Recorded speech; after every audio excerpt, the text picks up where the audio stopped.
Hi everyone, कैसे हैं आप सब। आई होप आप सब अच्छे होंगे। और आपने जो पिछली वीडियो मैंने डाली थी एएफएसबी देहरादून एक्सपीरियंस की वो देखी होगी। उसमें मैंने काफ़ी सारे मिथ्स भी क्लियर किए थे, अपनी जर्नी भी शेयर की थी आप लोगों के साथ। सो आज की वीडियो में मैं आपके साथ अपना एएफएसबी वाराणसी का एक्सपीरियंस शेयर करूंगी।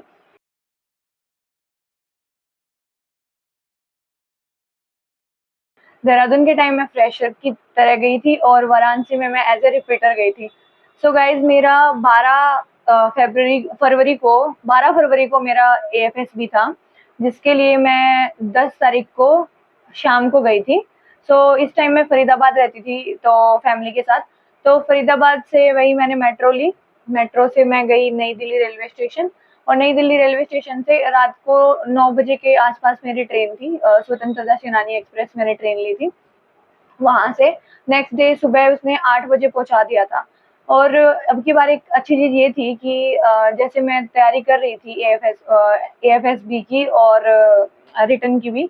तो एक लड़की से मेरी बात हो गई थी, उसने मेरे को टेक्स्ट कर दिया था क्योंकि हमारा हम सेम ग्रुप ज्वाइन कर रखा था हमने। तो वहाँ से उसने मैंने एक दिन क्वेरी डाली थी कि किसी का एएफएसबी वाराणसी है। Then she replied and DMed me personally. तो उसने मुझे पर्सनली मैसेज करके पूछा कि हाय कैसे हो आप सब, ये सब वो सब। तो हमने डिस्कस कर लिया था पहले ही कि हम साथ में स्टे कर लेंगे। वो कोटा से ट्रेवल कर रही थी, अलग ट्रेन थी बट आ रही थी वो भी ऐसे ही जैसे मैंने स्टार्ट की थी अपनी जर्नी। सो अच्छी चीज़ थी कि कोई टेंशन नहीं थी क्योंकि वो पहले भी वाराणसी एएफएस दे चुकी थी तो उसको स्टे का सब कुछ पता था वहाँ का। सो ये एक एडवांटेज था। फिर मैं पहुंच गई थी तो मैंने पहले जाके होटल में चेक इन कर लिया था, उसके बाद वो पीछे से आई थी। और उसने क्या किया, एक और लड़की मिल गई, वो भी वहां पे ढूंढ रही थी स्टे के लिए कुछ रेलवे स्टेशन पे, तो उसको भी अपने साथ ले आई। फिर हम टोटल 3 गर्ल्स थी एक रूम में, हमने रूम शेयर किया। सो नेक्स्ट डे तो हमारा एएफएस भी था ही, तो उससे पहले हम ऐसे ही थोड़ा बाहर घूमने चले गए। वाराणसी वैसे भी अच्छी जगह है, बहुत सारी चीज़ें वहाँ पे घूमने की। तो आस-पास वही हम वही आस-पास के एरिया में जितनी चीज़ें तो थी नहीं, पर एक आध मॉल थे, ये सब चीज़ें थी वहाँ पे। तो वहाँ खाने-पीने के लिए निकल गए थे, थोड़ा दिमाग को शांत करने के लिए। नेक्स्ट डे की टेंशन तो सबको ही हो रही थी। तो थोड़ा अपने आप को ना वो करने के लिए, चिल करने के लिए कि हाँ, चल ठीक है, ऑलराइट, ऑलराइट। और एक और बात कि ये वाला मेरा लास्ट अटेम्प्ट था तो इसका थोड़ा ज़्यादा भी स्ट्रेस था। और वो जो दूसरी लड़की थी उसका भी लास्ट अटेम्प्ट था इस बार।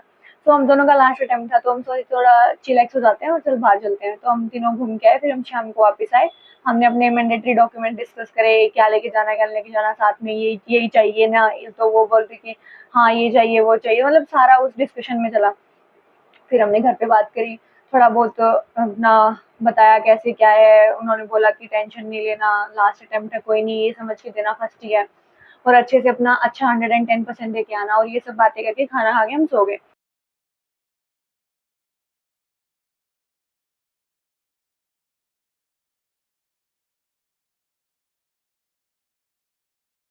फिर आता है नेक्स्ट डे, जो इम्पोर्टेंट डे, मेन डे। सो इस बार वाराणसी में क्या था ना, रिपोर्टिंग 6 बजे की थी सुबह, और सर्दियां भी थी और सुबह 6 बजे की रिपोर्टिंग थी।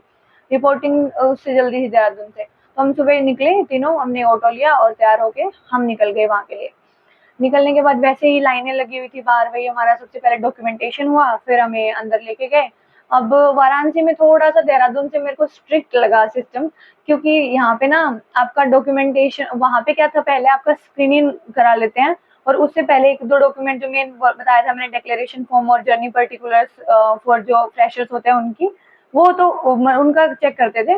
और बाकी इतना कोई चेकिंग नहीं थी, वो आप जब स्क्रीनिंग हो जाओगे तब वो आपका डॉक्यूमेंट वेरिफिकेशन करते हैं। यहाँ पे तो पहले बाहर कराओ, फिर अंदर आके भी उन्होंने हमारे सर्टिफिकेट्स वगैरह कुछ मेन मेन चेक करी, 10th 12th ऐसे। फिर उसके बाद मेन जो होता है वो स्क्रीनिंग के बाद फिर तीसरी बार चेक करी। और एक जो अलग चीज थी कि जो एएफएसपी देहरादून था, वहाँ पे उन्होंने वो हमसे 25 पिक्चर्स देखी नहीं थी कि आपको लेके जाने होते हैं ना, 25 पिक्चर्स रिसेंट कलर्ड फोटोग्राफ्स होती है, वो नहीं देखी थी। पर इन्होंने देखी थी वो कि आपके पास है नहीं है तो आप लेके जाना, ठीक है। तो ये सब करने के बाद उन्होंने हमें बिठा दिया अंदर, जिसने अपने डॉक्यूमेंट्स फिल नहीं कर रखे थे, इंपॉर्टेंट जो वो फॉर्म होते हैं ना वो भेजते हैं कि A4 साइज पे निकलवा के लेके जाने होते हैं, जैसे अपने वो कैंडिडेट क्वेश्चनियर होता है, और ये 2-3 डॉक्यूमेंट्स और होते हैं, ठीक है। तो ये वहाँ पे वो भरवा रहे थे जिसने नहीं भर रखा होगा, इंडेमनिटी बॉन्ड वगैरह ये सब। तो वो ये सारे डॉक्यूमेंटेशन भरवाए, उसके बाद उन्होंने हमें भेज दिया कि ब्रेकफास्ट कर लो जिसने नहीं करा है, और जिसको वॉशरूम जाना है वॉशरूम चले जाओ। तो ऐसे ही हम ब्रेकफास्ट किया हमने, वैसे ही आदत थी, एंजाइटी थी, इतना कुछ खास भूख तो थी नहीं, पर फिर भी खाया। खाना यहाँ का देहरादून से मेरे को ज़्यादा अच्छा लगा, वाराणसी का ना खाना ज़्यादा अच्छा था। तो वहाँ पे हमने खाना खाया।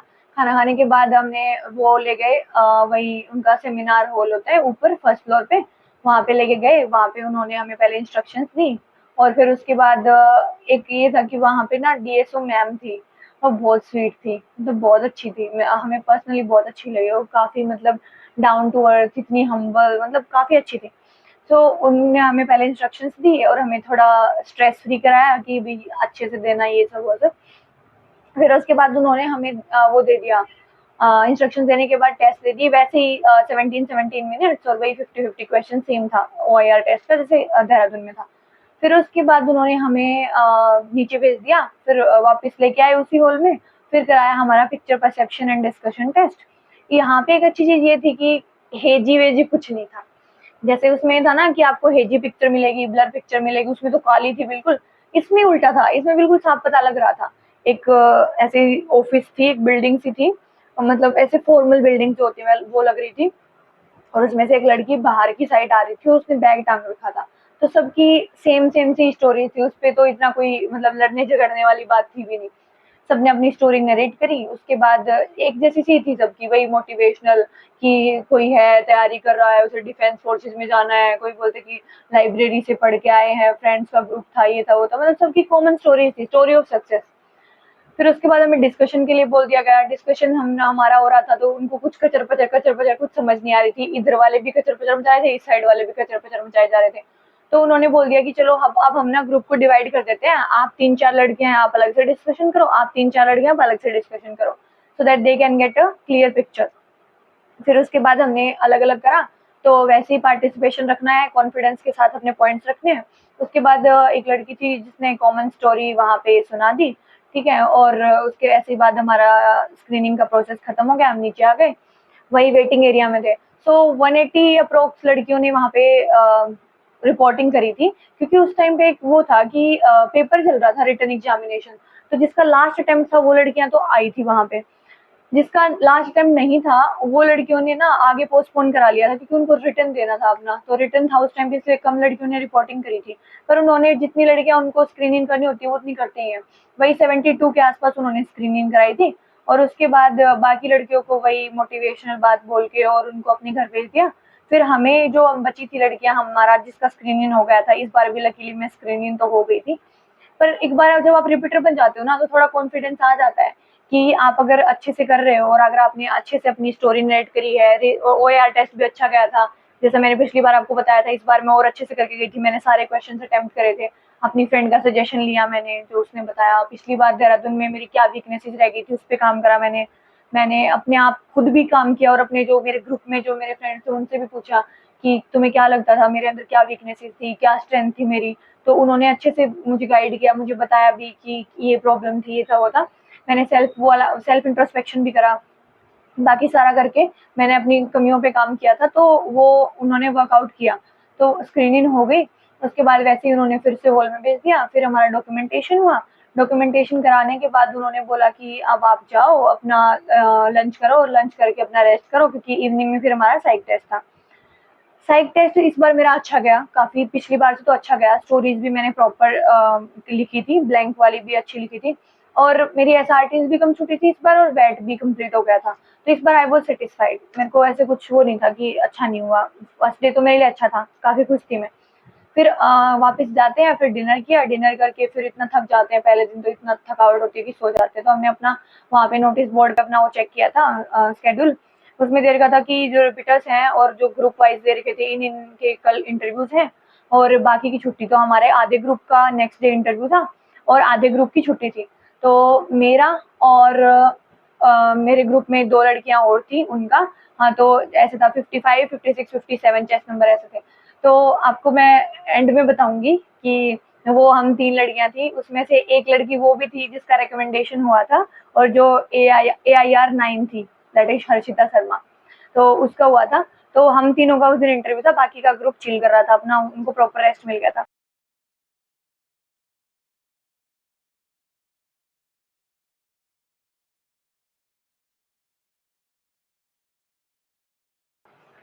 फिर हमारा इंटरव्यू था, इंटरव्यू के लिए हमने वेट किया। मेरे को पहले जो उन्होंने टाइम दिया था, पहले तो वेट कर करके इतनी एंजाइटी हो रही थी, उल्टियाँ आने हो रही थी। वैसे भी लास्ट अटेम्प्ट था तो अलग ही प्रेशर था। उससे पहले टाइम मिल गया था तो मैंने घर पे कॉल कर लिया, अपने फ्रेंड से बात करी, तो उन्होंने मुझे वैसे किया। मेरे को लगा यार घर वालों से बात करूंगी तो कहीं इस बार लास्ट अटेम्प्ट है, मेरे को ज़्यादा एंजाइटी ना हो जाए, तो मैंने अपनी फ्रेंड को कॉल किया।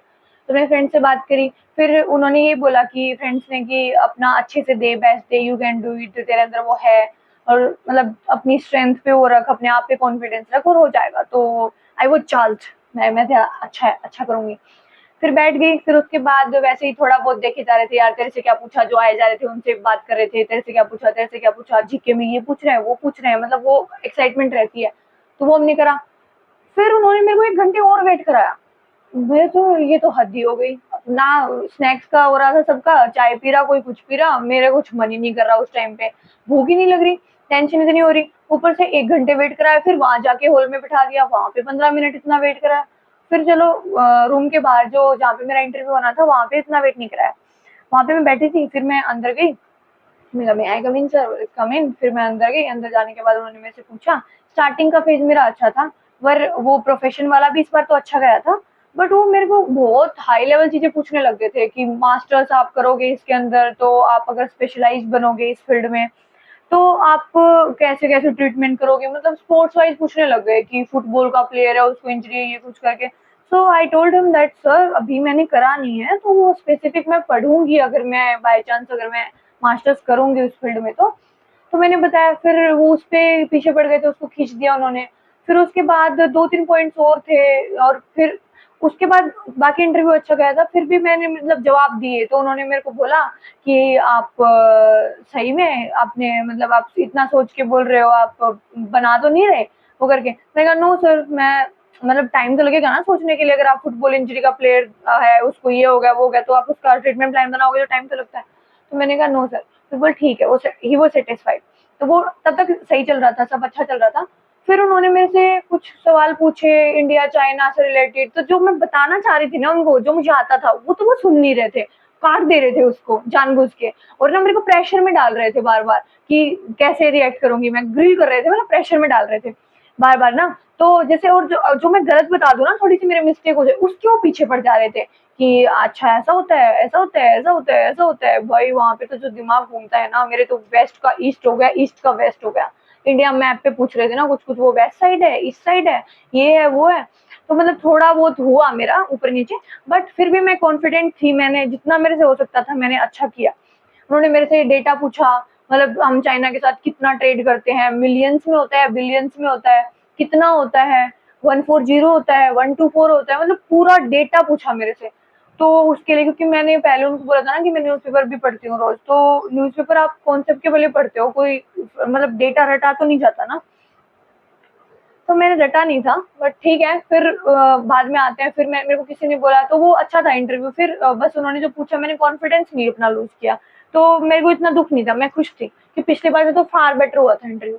मैं बाहर आई, फिर वही सब पूछने लगे फ्रेंड्स, कैसा क्या हुआ, ये वो वगैरह वगैरह। बोलते अच्छा है, ये तो अच्छा इंटरव्यू गया। तो फिर मैं कॉन्फिडेंट थी कि हाँ यार इस बार तो मैं ले जाऊंगी। ठीक है, तो सही था, सब अच्छा था। कर कर आके फिर अपना रूम पे आए, फिर रेस्ट किया। नेक्स्ट डे हमारी छुट्टी थी, हमारे जो ग्रुप था उसका नेक्स्ट ग्रुप का था अगले दिन इंटरव्यू, हमारी छुट्टी थी।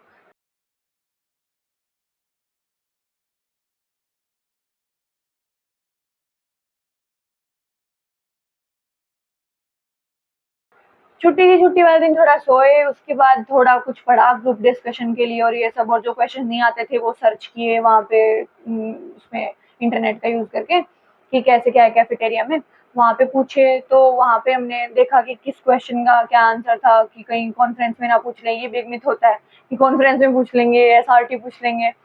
तो फिर 100 लोग 100 तरीके की चीजें बताते हैं, वही चल रहा था दिमाग में। तो वो हम वहां से हमने आंसर्स निकाले अपने सारे, फिर हम आ गए थे वापस। तो वही पढ़ते रहते, कोई कहाँ बैठ के पढ़ रहा था, कोई कहाँ बैठ के पढ़ रहा था।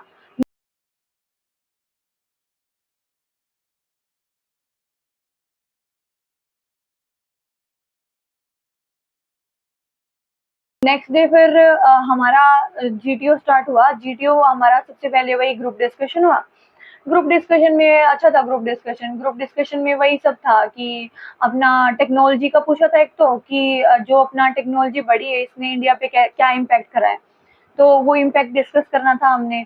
वो तो उन्होंने खुद से दिया था, और दो टॉपिक्स वही, वो इंडिया पाकिस्तान वाला, और जो कि हमारा जो आउटसाइड इन्फ्लुएंस कर पा रहा है नहीं कर पा रहा, आपने जो जितनी भी एट्रोसिटीज होती हैं, तो इस पे मतलब इम्पैक्ट पूछ रहे थे कि आउटसाइड इन्फ्लुएंस कितना है। नक्सलिज्म, बेसिकली वो नक्सलिज्म पे क्वेश्चन था, ठीक है। तो वो नक्सलिज्म वाला था, तो वो टॉपिक हमने उठाया था उस पर डिस्कशन करने के लिए। और ये जो आपको टेक्नोलॉजी वाला बताया मैंने, 4G वाला, ये वो उन्होंने खुद दिया था हमें टॉपिक, इसका इम्पैक्ट क्या हुआ है, ग्रोथ हुई है नहीं हुई है, और इसके नेगेटिव इम्पैक्ट पॉजिटिव इम्पैक्ट वो सब डिस्कस करना था।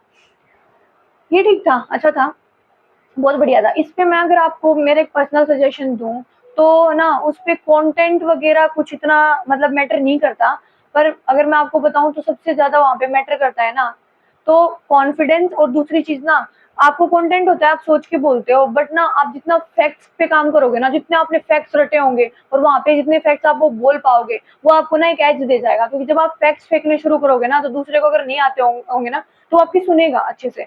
ये हमारे ग्रुप में हुआ था हमारे साथ, जो बंदी रिकमेंड हुई ना, वो भी उसका ऐसा ही था। वो 3-4 बार ही बोली थी, और उसने ना सिर्फ फैक्ट्स बोले, सिर्फ फैक्ट्स। पर वो ऐसे बोले, और फैक्ट्स उस पे आप नेगोशिएट भी नहीं कर सकते, उस पे आप काउंटर भी नहीं कर सकते, आप उसको बोल भी नहीं सकते जब तक आपको खुद को उन फैक्ट्स की नॉलेज ना हो। तो वहाँ पे ना ये कैच रहती है। तो अगर आप में से अगर कोई ये वीडियो देख रहा है और अगर जा रहा है अभी, जिसका एएफएसबी हो, तो वो ये पॉइंट दिमाग में जरूर रखना, ठीक है। वही ना, नॉर्मल नॉर्मल से बेसिक बेसिक पढ़ के जाना ग्रुप डिस्कशन के लिए, रिलेशंस कर लेना कंट्रीज के, जैसे भी आउटसाइड वर्ल्ड में क्या कुछ चल रहा है, तो ये सब कुछ करके जाना है हमने। बाकी की ना ट्रिवियल चीज मत करना, जैसे कुछ स्टैटिक के टॉपिक्स रहते हैं बहुत सारे, मतलब जिनका कोई मतलब नहीं बनता, वो सब नहीं करना अपने को, ठीक है। अब जब जैसे इंटरनेशनल रिलेशंस कर लिए, कुछ इन्वायरमेंट के टॉपिक्स कर लिए, कुछ टेक्नोलॉजी के कर लिए, एआई वगैरह, ये सब इंपॉर्टेंट है, ये पूछ रहा है आजकल, तो वो सब कर लेना। फिर उसके बाद जीपी हुआ, जीपी में फिर से मेरा थोड़ा सा गड़बड़ हुआ। इस बार ऐसा था कि पूरा अच्छा था मेरा, पर जीपी में फिर भी थोड़ी सी गड़बड़ रह गई थी, ठीक है। फिर जीपी हुई, जीपी के बाद आई वाज बिट सैड, क्योंकि पिछली बार मेरा थोड़ा सा गड़बड़ जीपी में हुआ था, तो मेरे को थोड़ा कॉन्फिडेंस लो हो गया कि यार अब होगा नहीं होगा, पता नहीं पिछली बार भी ऐसा हो गया, थोड़ा सा ना फ्लैशबैक आने लग जाते हैं पिछले। फिर उसके बाद मैं कहा चलो ठीक है, कोई नहीं, ये तो गई, आगे बेस्ट देना है अपना, एक टास्क से कुछ नहीं होता। फिर हम गए ग्राउंड पे, ग्राउंड पे जाने के बाद वही सबसे पहले हमारा ग्रुप टास्क जो कराते हैं, पीजीटी प्रोग्रेसिव ग्रुप टास्क, वो कराया। उसके अंदर ठीक है, मतलब 2-3 तो सब कर ले रहे थे, फिर आइडियाज आने बंद, फिर ऐसे ही बस कोई भी रैंडम उठा के खड़ा हो जाए, दूसरे को करने नहीं देते, वैसे ही हो जाता है, कोई सुनता ही नहीं है किसी की वहाँ पे, तो कोऑर्डिनेशन का प्रॉब्लम था। फिर उसके बाद आगे जाने के बाद वो पूछते हैं कि आपसे, मतलब वो देखते रहते हैं, तो हमारे अब की बार वाले जीटीओ ना थोड़े से सीरियस थे, वो ना हंस रहे थे ना कुछ कर रहे थे, और ना वो आइडियाज दे रहे थे हमें कुछ खास, ठीक है। तो वो बिल्कुल ऐसे चुप अपना, हमारा ही वेट कर रहे थे कि ये देवियां ही कुछ करेंगी तब मैं आगे बढ़ूंगा, नहीं तो नहीं।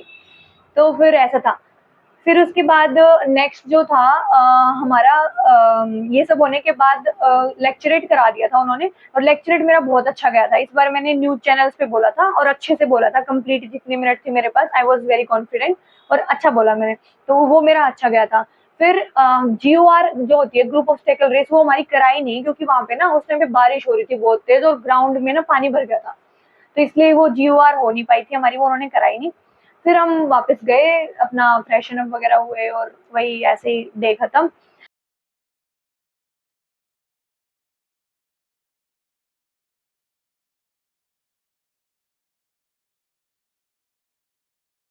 फिर नेक्स्ट डे हमारा जो था वो अच्छा गया, मेरा कमांड टास्क अच्छा गया, काफी सारी लड़कियों ने मुझे बुलाया, ठीक है। तो उसमें भी मैं गई हेल्प करने के लिए, एज अ हेल्पर, वो बोलते हैं ना उसको, सबऑर्डिनेट बन के गई।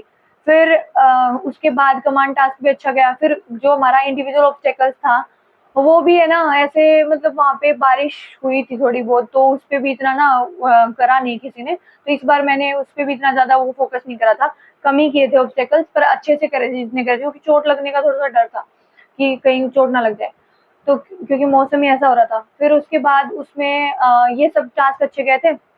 फिर वो फाइनल ग्रुप टास्क था, वो तो फिर फॉर्मेलिटी सा ही होता है, जब जो होता है वो तो कर चुके हैं, डिसीजन तो बन चुके हैं, तो वैसे होके फिर जीटीओ सर ने वैसे ही हमें बोला ये एंड नहीं है, ये नहीं है, वो नहीं है। और हाँ, एक फनी इंसिडेंट हुआ था जो फाइनल ग्रुप टास्क था उसमें, कि ना हम करे जा रहे थे और वो एक ना हमारे पास फट्टा था और वो ना बिल्कुल थोड़ा-सा ही डिस्टेंस था, मतलब थोड़ा-सा तो नहीं, थोड़ा एफर्ट तो डालना पड़ेगा बट ऐसा था। तो हमारे ग्रुप में एक लड़की ने फट्टा उठा रखा था और सब उसको बोल रहे कि रख दे, रख दे, रख दे, रख दे। तो वो जब रखा ना तो वो ऐसे गिरा जैसे अगर जीटीओ सर अगर थोड़ा-सा नहीं हटते ना तो वो उनके ऊपर गिर जाता। Then finally he smiled. मैंने कहा ओह थैंक गॉड, हमने सर की स्माइल देख ली, क्योंकि अभी तक उन्होंने एक बार भी नहीं हँसा था और लास्ट वो हँसने लग गए फिर।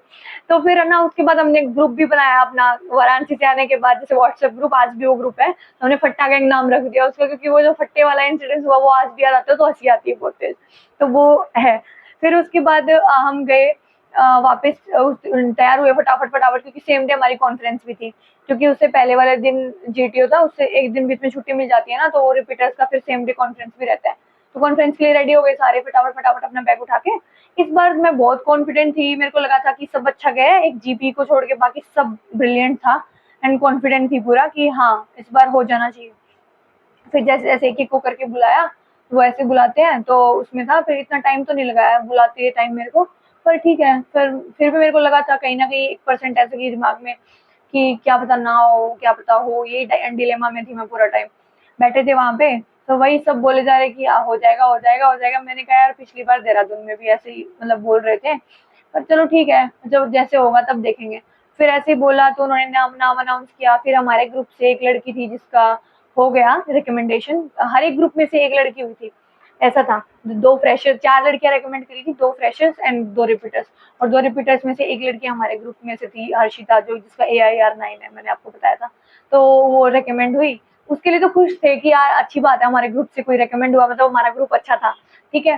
पर खुद के लिए बुरा भी लग रहा था कि यार लास्ट अटेम्प्ट था और मतलब नहीं हुआ, और मतलब ऐसे लगा जैसे दुनिया ही खत्म हो गई उस टाइम पे, तो क्योंकि इतनी मेहनत करी थी, इतने अटेम्प्ट्स लिए, उस पे अपनी लाइफ ही झोंक दी, पूरा सेक्रीफाइस। आपको ही पता है एक एस्पिरेंट की लाइफ कैसी होती है जब आप तैयारी फेज में होते हो।